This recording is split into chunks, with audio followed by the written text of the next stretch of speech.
Hello friends, मैं हूं अबीहा इंतखाब। आपके अपने यूट्यूब चैनल अबीहा क्लासेस सफलता की सोच में आपका स्वागत है। तो हम इस बुक की तैयारी कर रहे हैं, हम इस बुक को पढ़ रहे हैं। तो हमने इस बुक में आपको 8th यूनिट तक पूरी कंप्लीट करवा दी है, या 9th यूनिट भी मैंने कंप्लीट करा दी है। तो ये जो 9 यूनिट है इसका लिंक मैं डिस्क्रिप्शन में दे दूँगी और मैंने प्लेलिस्ट भी इसकी बना के रखी है। तो ये 9 यूनिट पूरी कंप्लीट हो चुकी है। आज हम इस बुक की 10वीं यूनिट पढ़ेंगे। ये वेरी इंपॉर्टेंट बुक है अगर आप यूपीएससी की तैयारी कर रहे हैं तो। विपिन चंद्र की मॉडर्न हिस्ट्री। तो इसमें हम आज जो पढ़ने वाले हैं जिस यूनिट को, वो है 10वीं यूनिट, धार्मिक और सामाजिक सुधार 1858 के बाद। ये यूनिट वेरी इंपॉर्टेंट है क्योंकि इसमें बहुत सी सबसे इंपॉर्टेंट पॉइंट इसमें है स्त्रियों की मुक्ति, स्त्रियों की दशा हम कह सकते हैं उस समय कैसी थी।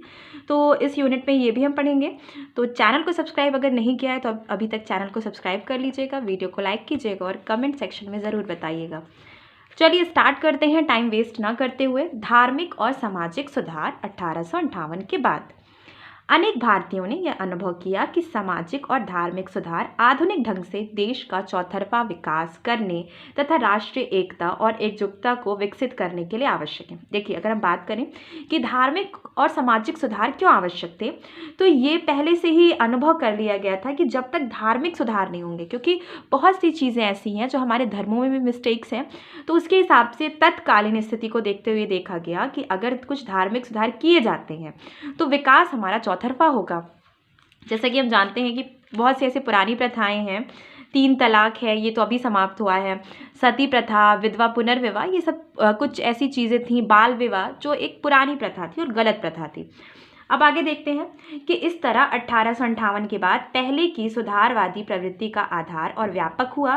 राजा राम मोहन रॉय तथा ईश्वरचंद्र विद्यासागर जैसे आरंभिक सुधारवादियों के काम को धार्मिक तथा सामाजिक सुधार के प्रमुख आंदोलन ने और आगे बढ़ाया। अब हम धार्मिक सुधार की बात करते हैं तो हम देखते हैं धार्मिक सुधार के बिना सामाजिक सुधार भी कुछ खास संभव नहीं था, क्योंकि जब तक धार्मिक सुधार नहीं होता है, जो पुरानी प्रथाएं हैं, परंपराएं हैं, अगर हम उनको बदलते नहीं हैं तो सामाजिक सुधार होना असंभव है। अपने धर्मों के आधार के प्रति सच्चे रहकर भी उन्होंने उनका भारतीय जनता की नई आवश्यकताओं के अनुसार ढाला। अब आगे हम देखते हैं ब्रह्म समाज। राजा राम मोहन रॉय की ब्रह्म परंपरा को 1843 के बाद देवेंद्र नाथ ठाकुर ने आगे बढ़ाया। उन्होंने इस सिद्धांत का भी खंडन किया कि वैदिक ग्रंथ अनुलंघनीय है। 1866 के बाद इस आंदोलन को केशव चंद्र सेन ने आगे जारी रखा। ब्रह्म समाज ने हिंदू धर्म की कुरीतियों को हटाकर उसे एक ईश्वर की पूजा पर आधारित करके तथा वेदों को उल्लंघनीय ना मानकर भी वेदों तथा उपनिषदों की शिक्षाओं के आधार पर उसमें सुधार लाने की कोशिशें की। देखिए, जो ब्रह्म समाज है, राजा राम मोहन रॉय की ब्रह्म परंपरा को इसने स्थापित किया। 1843 के बाद देवेंद्र ठाकुर ने इसे आगे बढ़ाया और इस सिद्धांत का भी खंडन किया कि वैदिक ग्रंथ जो हैं वो अनुलंघनीय है, ठीक है, और इसमें कुछ हिंदू धर्म की जो कुरीतियां थी उसको भी हटाया गया। ब्रह्म लोग महान समाज सुधारक भी थे। उन्होंने जाति प्रथा तथा बाल विवाह का जमकर विरोध किया। विधवा पुनर्विवाह समेत स्त्री कल्याण के सभी उपायों तथा स्त्री पुरुषों के बीच आधुनिक शिक्षा के प्रसार के वे समर्थक थे। वे मानते थे कि शिक्षा स्त्री या पुरुष पर आधारित नहीं, शिक्षा सबको मिलनी चाहिए और विकास सबका होना चाहिए। बाल विवाह का जमकर विरोध भी किया। महाराष्ट्र में धार्मिक सुधार। बंबई प्रांत में धार्मिक सुधार कार्य का आरंभ 1840 में परमहंस मंडली ने किया। इसका उद्देश्य मूर्ति पूजा तथा जाति प्रथा का विरोध करना था। पश्चिमी भारत के पहले धार्मिक सुधारक संभवतः गोपाल हरि देशमुख थे, जिन्हें जनता लोकहितवादी कहती थी।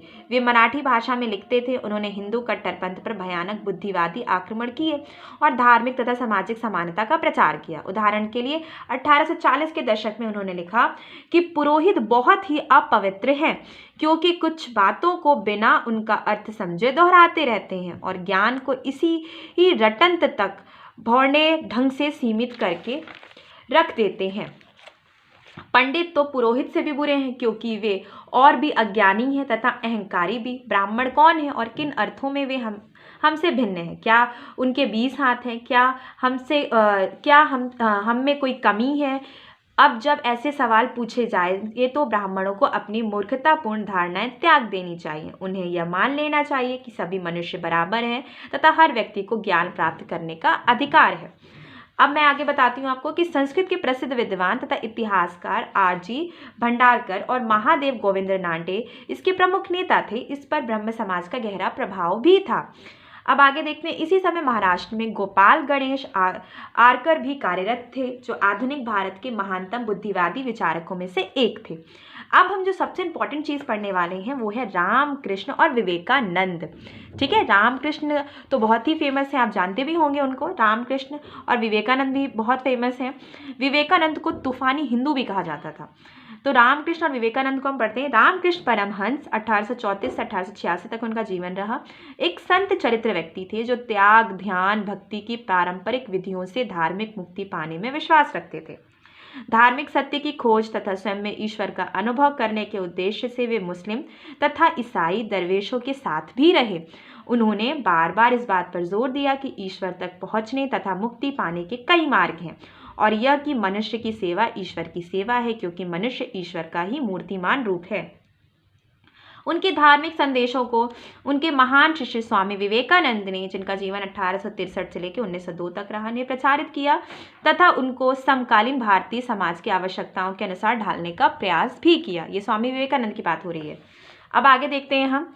1898 में उन्होंने लिखा कि हमारी अपनी मातृभूमि के लिए दो महान धर्मों, हिंदुत्व और इस्लाम का संयोग ही एकमात्र आशा है। साथ ही वे भारतीय दर्शन परंपरा के श्रेष्ठकर दृष्टिकोण में भी विश्वास रखते थे। वे खुद वेदांत के अनुयायी थे, जिसे उन्होंने एक पूर्णता बुद्धि संगत प्रणाली बताया।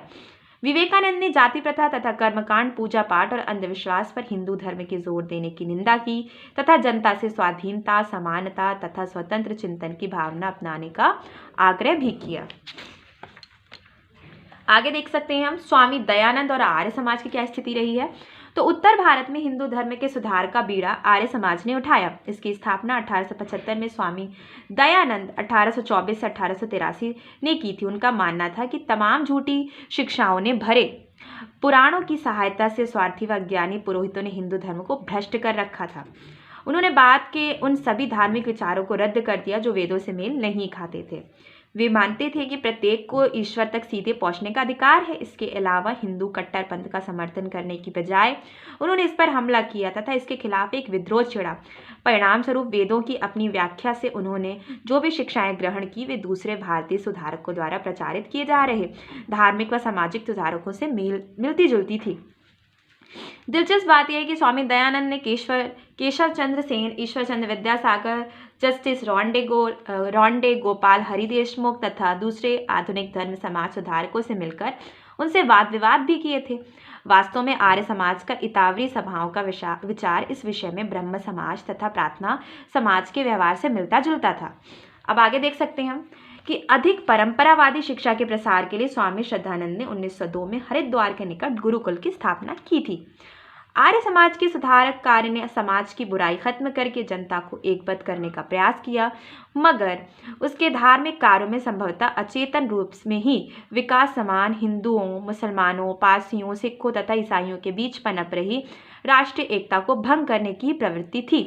अब आगे देख सकते हैं थियोसॉफिकल सोसाइटी क्या थी। तो थियोसॉफिकल सोसाइटी की स्थापना संयुक्त राज्य अमेरिका में मैडम H.P.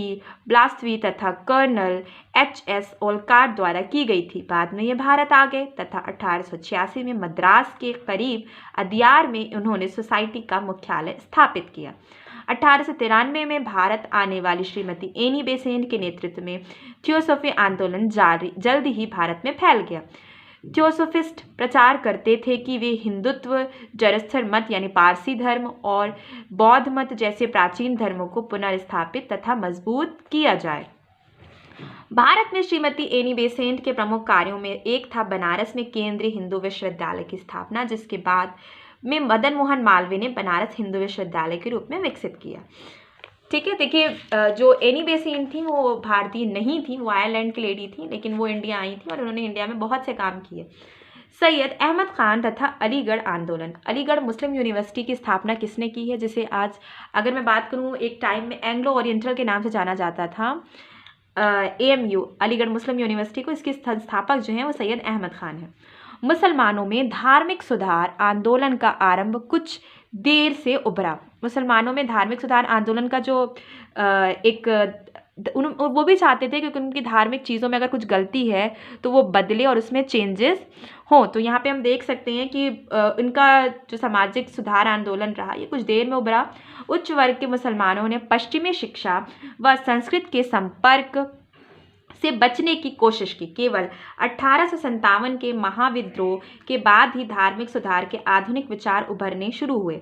इस दिशा में आरंभ 1863 में कलकत्ता में स्थापित मोहम्मदन लिटरेरी सोसाइटी ने किया। इस सोसाइटी ने आधुनिक विचारों के प्रकाश में धार्मिक, सामाजिक तथा राजनीतिक प्रश्नों पर विचार विमर्श को बढ़ावा दिया तथा पश्चिमी शिक्षा अपनाने के लिए उच्च तथा मध्य वर्गों के मुसलमानों को प्रेरित भी किया। मुसलमानों में सबसे प्रमुख सुधारक सैयद अहमद खान 1817 से 1898 तक जो जीवित रहे, वे आधुनिक वैज्ञानिक विचारों से काफ़ी प्रभावित थे तथा जीवन भर इस्लाम के साथ उनका तालमेल करने के लिए प्रयासरत रहे। इसके लिए उन्होंने सबसे पहले घोषित किया कि इस्लाम की एकमात्र प्रमाणिक पुस्तक कुरान है और सभी इस्लामी लेखन गौड़ महत्व के हैं। अब आगे देख सकते हैं, जीवन भर वे परंपरा के अंधाधुंधकरण, रिवाजों पर भरोसा, अज्ञान तथा अबुद्धिवाद के खिलाफ संघर्ष करते रहे। उन्होंने लोगों से आलोचनात्मक दृष्टिकोण तथा विचार की स्वतंत्रता अपनाने का आग्रह किया। उन्होंने घोषणा की कि जब तक विचार की स्वतंत्रता विकसित नहीं होती सभ्य जीवन संभव नहीं है। उन्होंने कट्टरपंथ, संकुचित दृष्टि तथा अलग थलग रहने के खिलाफ भी चेतावनी दी तथा छात्रों और दूसरे लोगों से खुले दिल वाला तथा सहिष्णु बनने का आग्रह किया। अब आगे देख सकते हैं कि सैयद अहमद खान का विश्वास था कि मुसलमानों का धार्मिक और सामाजिक जीवन आधुनिक पाश्चात्य वैज्ञानिक ज्ञान और सांस्कृतिक को अपनाकर ही सुधर सकता है। इसलिए आधुनिक शिक्षा का प्रचार जीवन प्रयत्न उनका प्रथम ध्येय रहा। एक अधिकारी के रूप में उन्होंने अनेक नगरों में विद्यालय स्थापित किए थे और अनेक पश्चिमी ग्रंथों का उर्दू में अनुवाद भी किया। उन्होंने 1875 में अलीगढ़ में मोहम्मदन एंग्लो ओरिएंटल कॉलेज की स्थापना की। पाश्चात्य विज्ञान तथा संस्कृत का विचार करने वाले एक केंद्र के रूप में की गई। बाद में इस कॉलेज का विकास अलीगढ़ मुस्लिम विश्वविद्यालय के रूप में हुआ, जिसे हम अलीगढ़ मुस्लिम यूनिवर्सिटी आज कहते हैं, AMU। अब आगे देख सकते हैं, इसके अलावा इस कॉलेज के कोष में हिंदुओं, पारसियों और ईसाइयों ने भी दिल खोल कर दान किए और इसके दरवाजे से सभी भारतीयों के लिए खुले रहे। और अगर हम देख सकते हैं कि सिर्फ कि मुसलमानों के लिए बना हुआ कॉलेज नहीं था, इसके दरवाजे सबके लिए खुले थे और कोई भी इसमें प्रवेश ले सकता था, यानी शिक्षा हासिल कर सकता था। अब आगे देख सकते हैं कि उदाहरण के लिए 1898 में इस कॉलेज में 64 हिंदू और 285 मुसलमान छात्र थे।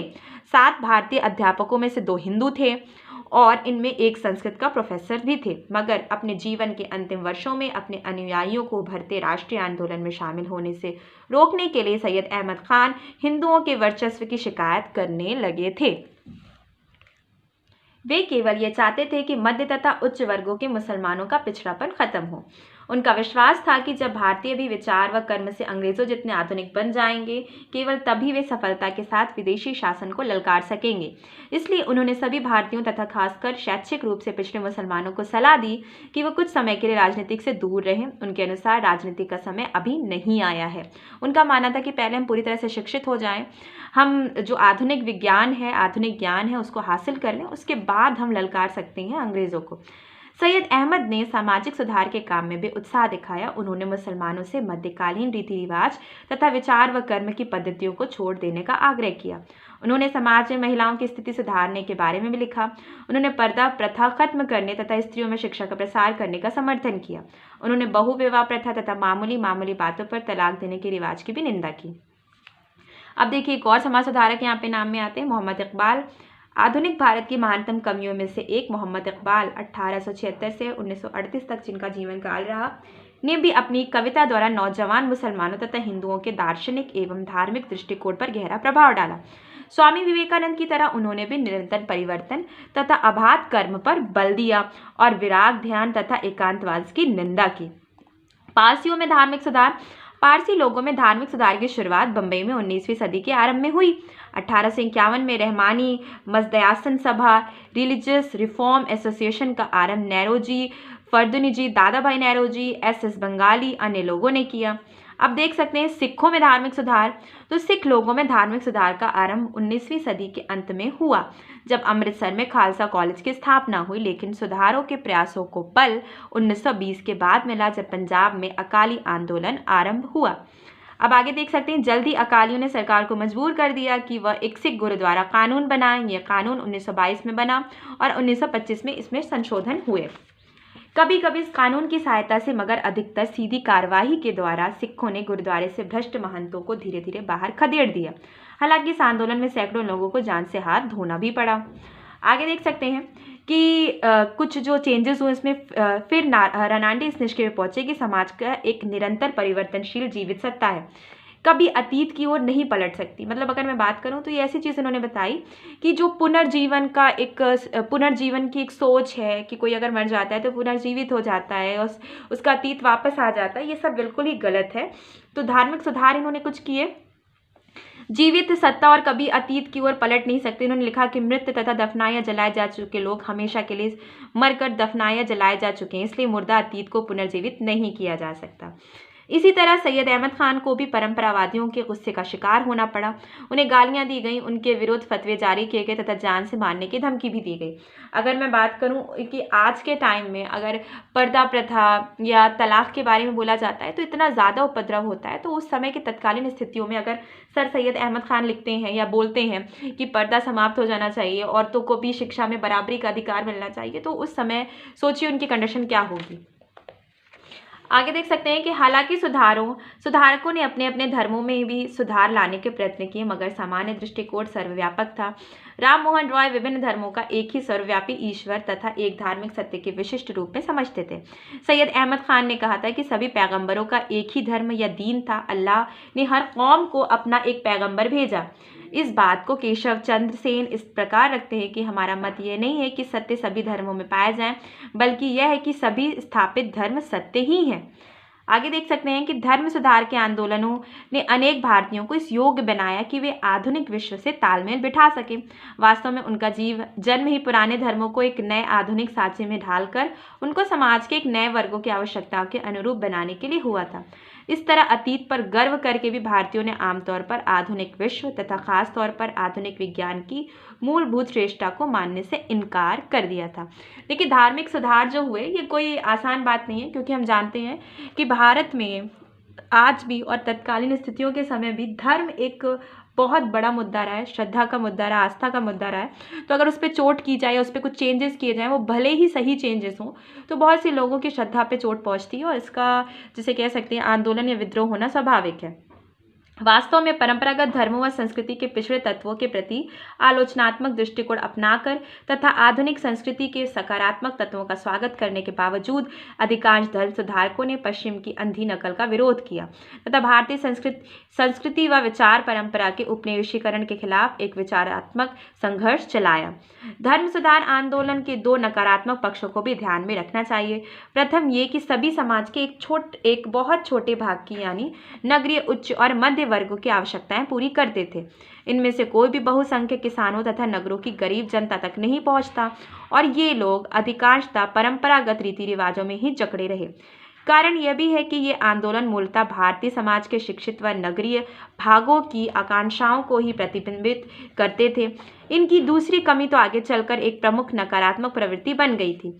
यह कमी पीछे घूमकर अतीत की महानता का गुणगान करने तथा धर्म ग्रंथों के आधार बनाने की प्रवृत्ति थी। यह बात इन आंदोलनों की अपनी सकारात्मक शिक्षाओं की विरोधी बन गई थी। आगे देख सकते हैं, लेकिन सबसे महत्वपूर्ण बात यह है कि इसमें हिंदू, मुसलमान, सिख और पारसी फूट के शिकार होने लगे। ऊंची तथा नीची जातियों के हिंदुओं में भी दरार पड़ने लगी। अनेक धर्म वाले एक देश में धर्म पर ज़रूरत से ज़्यादा जोर देने से फूट की प्रवृत्ति बढ़नी स्वाभाविक थी। इसके अलावा सुधारकों ने सांस्कृतिक धरोहर के धार्मिक दार्शनिक पक्षों पर एक तरफा जोर दिया। फिर ये पक्ष सभी लोगों की साची धरोहर में भी नहीं थे। दूसरी तरफ कला, साहित्य, संगीत, विज्ञान, प्रौद्योगिकी आदि पर भी पूरा जोर नहीं दिया गया। हालांकि इनमें जनता के सभी भागों की बराबर भूमिका रही है। इसके अलावा हर एक हिंदू सुधारक ने भारतीय अतीत के गुणगान को प्राचीन काल तक सीमित रखा। स्वामी विवेकानंद जैसे खुले दिमाग के व्यक्ति तक ने भारत की आत्मा या भारत की उपलब्धियों की चर्चा केवल इसी अर्थ में की है।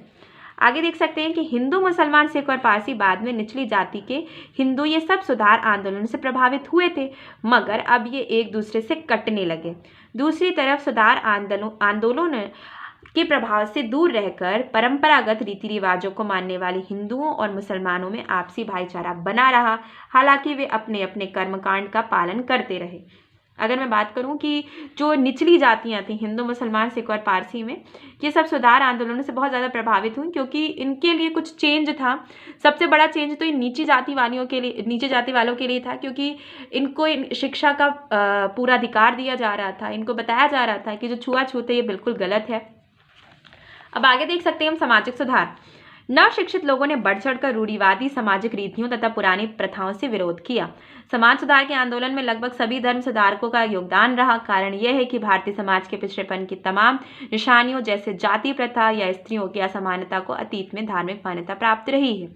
Jyotiba, Govind Phule, Gopal Hari Deshmukh, justice Ranade, KT Telang, B.M. Malabari, D.K. Karve, Shashipada Banerjee, Bipin Chandra Pal, Veeresalingam, E.V. Ramaswamy Nair, Periyar और डॉक्टर भीमराव अम्बेडकर तथा दूसरे प्रमुख व्यक्तियों की भी एक प्रमुख भूमिका रही। 20वीं सदी में और खासकर 1919 के बाद राष्ट्रीय आंदोलन समाज सुधारक के प्रमुख प्रचारक बन गए थे। उन्होंने अपने विचारों को फैलाने के लिए उपन्यास, नाटकों, काव्य, लघु कथाओं, प्रेस तथा 1930 के दशक में फिल्मों का भी उपयोग किया। आगे देख सकते हैं कि समाज सुधार के आंदोलनों ने मुख्यतः दो लक्ष्यों को पूरा करने के प्रयास किए: स्त्रियों की मुक्ति तथा उनको समान अधिकार देना, तथा दूसरा क्या है, जाति प्रथा की जड़ताओं को समाप्त करना तथा खासकर छुआछूत का खात्मा करना। ये दोनों ही बहुत इंपॉर्टेंट हैं। अब हम देख सकते हैं स्त्रियों की मुक्ति या स्त्रियों की कंडीशन क्या रही उस समय। तो भारत में प्रचलित विभिन्न धर्मों व उन पर आधारित गृहस्थ नियमों ने स्त्रियों को पुरुषों से हीन स्थान दिया। इस संबंध में उच्च वर्गों की स्त्रियों को स्थिति किसान औरतों से भी बदतर थी। लेकिन उच्च वर्गों की जो स्त्रियां थी उनकी स्थिति किसान वर्गों से क्यों बदतर थी? क्योंकि जो किसान वर्ग की औरतें होती थी इनको बाहर जाने की इजाज़त होती थी, अपने पति के साथ काम पे जाती थी। लेकिन जो उच्च वर्ग की स्त्रियां होती थी ये बिल्कुल पैक रहती थी, घर में रहती थी, पर्दे में रहती थी। तो उच्च वर्ग की स्त्रियों की स्थिति किसान औरतों से भी बदतर थी। चूंकि किसान स्त्रियां अपने पुरुषों के साथ खेतों में काम करती थी, इसलिए उनको बाहर जाने आने की कुछ अधिक स्वतंत्रता प्राप्त थी और परिवार में उनकी स्थिति उच्च वर्गों की स्त्रियों से कुछ मामलों में बेहतर थी। उदाहरण के लिए वे शायद ही कभी पर्दे में रहती थी और उनमें अनेकों को पुनर्विवाह के अधिकार भी प्राप्त थे। लेकिन उच्च वर्ग में ऐसा नहीं था। अपनी प्रतिभा या इच्छाओं की अभिव्यक्ति के लिए घरेलू महिला से भिन्न कोई अन्य भूमिका उसे प्राप्त न थी। यानी कि अगर मैं बात करूं कि एक महिला सिर्फ और सिर्फ घरेलू स्त्री के रूप में ही देखी जाती थी, यानी कि उसका अपना कोई वो राजनीति में नहीं जा सकती है, उसका अपना कोई दिमाग नहीं है, ये सोचते हैं लोग। वो कोई डिसीजन नहीं ले सकती, चाहे वो घर का मैटर हो, चाहे वो कोई प्रांतीय क्षेत्रीय मैटर हो, तो वो सिर्फ घर के लिए बनी है, घरेलू महिला है। वास्तव में उसे पुरुष का पंचल्ला मात्र माना जाता था। उदाहरण के लिए हिंदुओं में किसी स्त्री का एक ही विवाह संभव था, मगर किसी पुरुष को अनेक पत्नियां रखने का पूरा अधिकार था। ये तो पूरी तरह से जिसे कह सकते हैं समानता का हनन है ना, कि अगर एक पुरुष कई सारी पत्नियां रख सकता है तो एक स्त्री पुनर्विवाह क्यों नहीं कर सकती। साथ ही स्त्रियों को अपनी दासता को स्वीकार कर लेने बल्कि इसे सम्मान का प्रतीक समझने के पाठ भी पढ़ाए जाते थे। ये सही है कि भारत में कभी कभी रजिया सुल्ताना, चांद बीबी तथा अहिल्याबाई होलकर जैसी स्त्रियां भी गुजरी हैं, मगर ये उदाहरण मात्र अपवाद है और उनमें समान स्थिति में कोई अंतर नहीं आता। 1880 के दशक में तत्कालीन वायसराय लॉर्ड डफरिन की पत्नी लेडी डफरिन के नाम पर जब अस्पताल खोले गए तो आधुनिक औषधियों तथा प्रसव की आधुनिक तकनीकों के लाभ भारतीय स्त्रियों को उपलब्ध कराने के प्रयास भी किए गए। प्रसिद्ध कवयित्री सरोजिनी नायडू राष्ट्रीय कांग्रेस की अध्यक्ष भी बनी। अनेक स्त्रियां 1937 में भी बनी। अगर मैं बात करती हूँ, ऐसी बहुत सी स्त्रियां हैं जो भारतीय राष्ट्रीय कांग्रेस के अध्यक्ष भी रही, जिसमें मुख्य नाम है एनी बेसेंट, सरोजिनी नायडू। 1920 के दशक में जब ट्रेड यूनियन और किसान आंदोलन खड़े हुए तो अक्सर स्त्रियां उनकी पहली पंक्तियों में दिखाई देती थी, यानी कि कुछ बदलाव हो रहे थे। एक और प्रमुख घटनाक्रम देश में महिला आंदोलन का जन्म था। 1920 के दशक तक प्रबुद्ध पुरुषगण स्त्रियों के कल्याण के लिए कार्यरत रहे। अब आत्मचेतन तथा आत्मविश्वास प्राप्त स्त्रियों ने यह काम संभाला। इस उद्देश्य से उन्होंने अनेक संस्थाओं और संगठनों को खड़ा किया। इनमें सबसे प्रमुख था ऑल इंडिया विमेंस कॉन्फ्रेंस, जो 1927 में स्थापित हुआ। 1956 के हिंदू उत्तराधिकारी कानून ने पिता की संपत्ति में बेटी को बेटे के बराबर अधिकार दिया। 1955 के हिंदू विवाह कानून में कुछ विशिष्ट आधारों पर विवाह संबंध भंग करने की छूट भी दी गई। स्त्री पुरुष दोनों के लिए एक विवाह अनिवार्य बना दिया गया। अब आगे देख सकते हैं कि संविधान के नीति निदेशक सिद्धांत में स्त्री पुरुष दोनों के लिए समान काम के लिए समान वेतन का सिद्धांत भी शामिल है। जाति प्रथा के विरुद्ध संघर्ष, ये सबसे इंपॉर्टेंट है। जाति व्यवस्था समाज सुधार आंदोलन के हमले का एक और प्रमुख निशाना थी। इस समय हिंदू अनगिनत जातियों में बटे थे। कोई व्यक्ति जिस जाति में जन्म लेता था उसी के नियम के से उसके जीवन का एक बड़ा भाग संचालित होता था। अनेक ऊंचे नीचे दर्जे, इसके अलावा जातियों को भी सावधानीपूर्वक अनेक ऊंचे नीचे दर्जे में रखा गया था। इस व्यवस्था में सबसे नीचे अछूत आते थे, जो हिंदू आबादी का लगभग 20% भाग थे। इन्हीं को बाद में अनुसूचित जातियां कहा गया। देश के कुछ भागों में, खासकर दक्षिण में, लोग उनकी छाया तक से बचते थे। इसलिए किसी ब्राह्मण को आता जानकर उन अछूतों को बहुत दूर हट जाना पड़ता था। अछूतों के खाने, पहनने और रहने के स्थान पर भी कड़े प्रतिबंध थे। वे ऊंची जातियों के कुओं व तालाबों से पानी नहीं ले सकता था। इसके लिए अछूतों के लिए कुछ तालाब और कुएं निश्चित होते थे। पुलिस तथा सेना जैसी सरकारी नौकरियां उनके लिए नहीं थी। अछूतों को अपवित्र समझे जाने वाले गंदे काम जैसे झाड़ू, बहारू, जूते बनाना, मुर्दे उठाना, मुर्दा जानवरों की खाल निकालना, खालों तथा चमड़ों को पकाना, कमाना आदि काम करने पड़ते थे। वे जमीन के मालिक नहीं बन सकते थे, यानी उनकी कंडीशन बहुत खराब थी। ब्रिटिश शासन ने ऐसी अनेक शक्तियों को जन्म दिया जिन्होंने धीरे धीरे जाति प्रथा की जड़ों को कमजोर किया। आधुनिक व्यापार उद्योग ने आर्थिक कार्यकलाप के नए क्षेत्र सभी के लिए पैदा किए। उदाहरण के लिए, एक ब्राह्मण या किसी और ऊंची जाति का व्यापारी चमड़े या जूते के व्यापार का अवसर शायद ही छोड़े, और ना ही वह डॉक्टर या सैनिक बनने का भी अवसर छोड़ेगा।